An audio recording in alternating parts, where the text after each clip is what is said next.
Gjykata administrative është gjykata e parë e specializuar në vendin tonë. Kjo gjykatë nuk po e nis punën nga zero.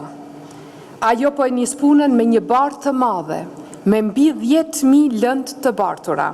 Por nga sot fokusi kalon tek rezultatet. Gjykata administrative është gjykata e parë e specializuar në vendin tonë, e cila do ta trajtojë konfliktin administrativ dhe kontestet e punës në sektorin publik.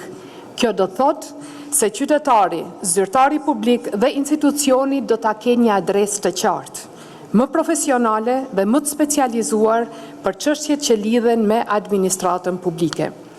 Kjo gjykatë është e rëndësishme sepse administrata publike prek jetën e qytetarit çdo ditë, përmes vendimeve, procedurave, lejeve, të drejtave, detyrimeve dhe përgjegjësive.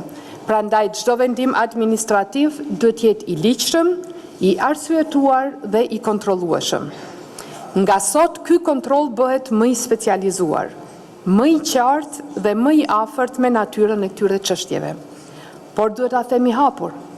Kjo gjykatë nuk po e nis punën nga zero. Ajo po e nis punën me një barë të madhe, me mbi 10.000 lëndë të bartura, gjë që paraqet një sfidë shumë serioze. Por është edhe mundësi për të dëshmuar se një gjykatë specializuar mund sjellë më shumë rend, më shumë shpejtësi dhe më shumë cilësi në drejtësinë administrative. Dua ta përgëzoj Këshillin Gjyqësor të Kosovës për hapat e ndërmarrë në rekrutimin dhe transferimin e gjyqtarëve dhe stafit mbështetës. Por nga sot fokusi kalon tek rezultatet. Të nderuar gjyqtar, vendimet tuaja nuk do të zgjidhin vetëm konteste individuale, ato do të krijojnë standarde për administratën publike.